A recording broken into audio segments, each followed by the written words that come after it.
Apakah hukum minum air kawang saya tidak minta izin. Lepas minum baru saya minta izin. Oh, wallet perangai. Tengok perangai uduh mari tanya malam ni. Betul tak? Tak apa kau tak tahu pun. Tak ada masalah. Tanya dah. Okey? Kita semua nak jadi molek saja. Banyak salah. Betul tak? Dia tak minta izin. Kawan dia beli air. Kawan dia pergi bandar kejap. Air bola peti. Dia pergi buka. Gogok separuh. Sekarang kawan dia balik. Minta izin. Minum air boleh tak? Minum lah. Minum dah tadi. Hang lagi. Boleh tak gitu? Boleh. Boleh dosa. Hukumnya haram. Nampak? Menggunakan harta orang lain tanpa izin. Haram. Walaupun kawan rapat dari kecil.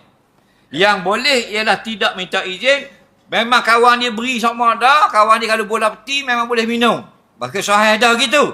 Boleh minum tanpa izin. Sunat minta izin.